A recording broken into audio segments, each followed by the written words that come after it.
Let me start with Chris. Where did this research project start and why? Oh, that's a long story, that we've been suffering, or shall we say we've been trying to attempt to address the problems, or shall we say the challenges facing football in South Africa, being that football is the most supported game in the world and obviously a passion for a lot of South Africans. Mm-hmm. Recently, our research has reflected that from a recent FIFA survey, that there are 265 million people in the world that's playing football. And that's supported by another 5 million referees and officials. So we have 270 people involved in football on a regular basis. And we're speaking about structured football. And that's about a third of the world's population. So we know for a fact that we have people in South Africa, and the majority of the people are passionate about sport, and it appeals to the majority of the people in South Africa. So MISTRA in 2010, MISTRA, shall I just explain, is a Mapungubwe Institute for Strategic Reflection. Mm-hmm. And they identified 8 strategic thrusts in terms of how it affects service delivery as well as the improvement of lives in South Africa. Mm-hmm. And we must say thank you that MISTRA had embarked on the issue of a research project in football.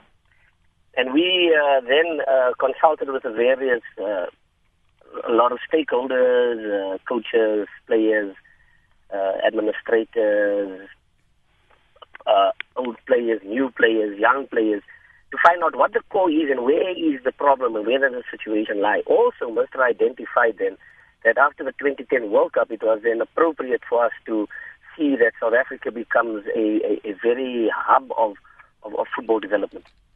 So this is the whole background to the whole research. We then consulted a few academics who were strong in the research field. My colleague, Professor Hanley Moss from Northwest University, has given us very strong strategic direction, and hopefully we can take this process forward.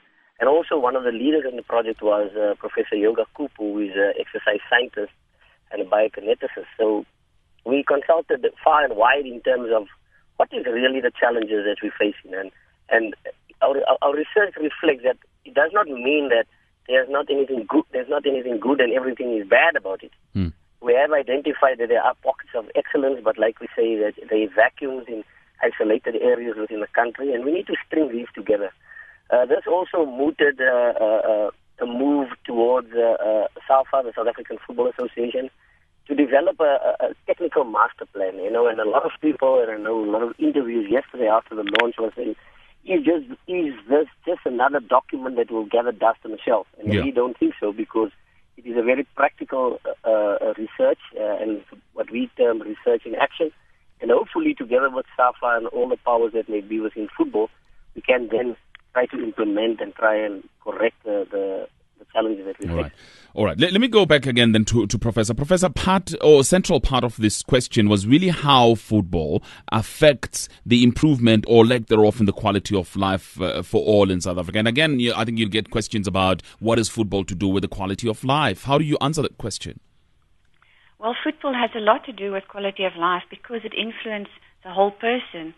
It has social aspects, and one of the researchers, Cassie, looked into it specifically in the women playing football, where they are really experiencing football as keeping them safe, helping them with social relationships. They learn how to be disciplined, to stand up for choices, and that reduces risk behavior. So on the quality of life, that's a social aspect as well. But it also creates people living more healthy, because being active changes your physiology. That creates a better health for a person. Talk to me about the methodology, though, Professor. How did you then research this particular area? In the football project specifically? Sure, yeah. Well, it was a combination of qualitative and quantitative work, and the approach we took was to first try and determine what do we know about South African football. Has there been any research? And from the report that we've launched, you can see that there was very little research. It was spread across the country. It was focused mainly on 12 to 17-year-olds. Here and there was a semi-professional team that they reported on. So in general, very limited research on football, on South African football specific. And I believe because we have a different culture, we cannot always work with international findings because it is different in South Africa. So we first looked at the literature and we found there were gaps. And then Chris and Prof. Yoga Kupu's team, they embarked on a few projects, and that was what I reported on yesterday. So it was not all my research, but it was a group of researchers that specifically looked into psychological skills by Professor Leon van Niekerk from UJ, Professor Yanni Ferreira from UJ as well looked into the visual skills of the players. Dr. Leon Latergan looked into the isokinetic strength.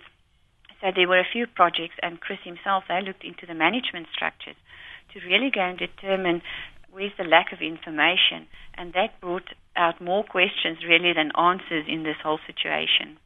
Where are the problems, though? Is it simply an issue of management, or are there problems in terms of how we develop young players in this country? Perhaps I'll just start again with you, Professor. I think it has a multiple of issues here. One is I don't think we are addressing the talent identification as we should, and I feel strongly about the physical education that's not very pertinent in the schools anymore. I know it's coming back. But we have to expose children to being physically active at an early age, to a variety of activities, so that they can build like an alphabet of movements, which later on they can develop into skills at a later stage. That's the one aspect. And then Chris can maybe elaborate on the management structures. Sure. That came out very strongly that there should be management on a long term, with a long-term strategy, and not change with every new manager or new director coming in, and that there should be discipline in the managerial structures. Sure. Chris, before you talk a little bit about management, I just want to know from you were there any surprises for you in terms of the findings here, because we've spoken about football in this country over and over again. Were there any things that particularly took you by surprise? Well, there's quite a few, as you can hear from Prof. Moss's response. There's quite a few that we find that football, after being supported by and played by the majority of the people, has been neglected to such an extent and has deteriorated in terms of progress. You know, if we look at statistic-wise, without even going onto the field, we see that in 1996, just prior to our birth of our new democracy, we were rated number 1 in South Africa. We won the African Nations Cup. We then, obviously, prior to that, Orlando Pirates won the 1995 Champions League in Africa. And ever since then, we've taken a backslide. We've ended up, it has just deteriorated to the present state that we rank 84th in the world, 16 in Africa. Now, if you see there's teams like Zambia rated above us in 4 and Malawi, then it's quite disturbing to think that 90% of the players in these national teams of other countries are playing in our leagues in South Africa. So it is actually shocking to realize that with all the resources, I'm talking about intellectual resources, I'm talking about human resources, not only finances and other resources. We have the sports scientists in the country, but we're not making use of them. We're always looking abroad and saying, as Prof. Anneli intimated now, we're looking abroad and we cannot draw parallels and say, okay, because in the Netherlands they're doing it this way, we then have to duplicate it in South Africa. We need to understand the culture, where we're coming from, the diversity within our population, and then obviously then interrogate it and say, what is it that we can resolve?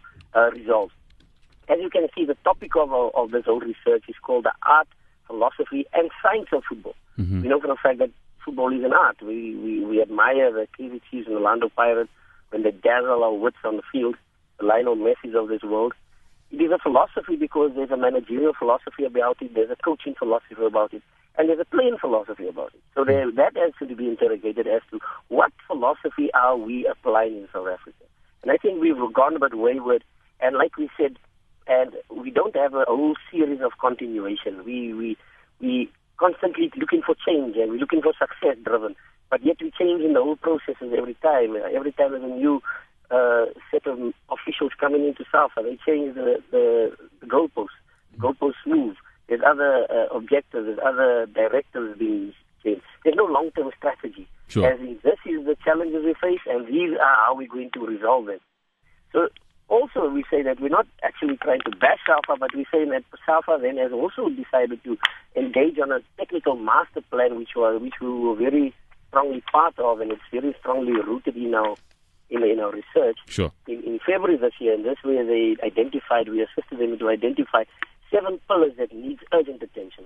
There were interesting things for me that I saw in the report, which I thought, well, perhaps maybe compare South African football players with football players elsewhere. For instance, there's somewhere where you say in the report that only 30% of the sampled players have ever seen a doctor. 76% of the sampled players indicated that they did not receive any food after competitive games or immediately after training, etc. And also there was a higher percentage of injuries sustained in South African studies than those reported in similar age groups from England research. I just thought that that's quite interesting in terms of differentiating between players here in South Africa and elsewhere again, Chris. Yeah, I think that's more alarming and shocking that the research has shown. Yeah. Because when we look at the issues, let me first just further explain that we decided from a research perspective that we cannot look at players that have been developed already. So it was a fruitless venture for us to venture into looking at, analyzing and interrogating what is the makeup of the professional players. Maybe that is research for the future. But we said that the strategy for the development of any country besides football lies within the strength of the youth. They become the future leaders. So we divided the research into 2 parts where Prof. Hanley and her team looked at grassroots, meaning that motor skill development at the ages between 6 and 12. And we then at the University of Johannesburg looked at the football development of players between the ages of 12 and 20. And in that range, we found alarming issues because we then looked at structured youth programs. You know, for a fact, in South Africa, today you can take 5 boys or 5 girls and you can form your own academy or your own development structure. It's not regularized. There's no criteria set as how a football development program should look like. And this is where these alarming results come out. So we find that a lot of this attrition of a lot of players between the ages of 14 and 17. Professor, I'm not sure if this was interrogated. I mean, if you look at countries such as Zambia, who are the champions in Africa today, and compare them to South Africa in terms of their structured development, do they have more structured development? Do they have more investments in terms of their development as compared to what we do? We didn't investigate that. Chris might know the answer to that from his background.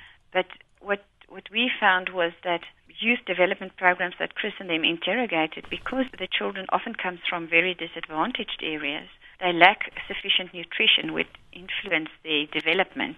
And that is what predisposes them also to injury and their development in later life.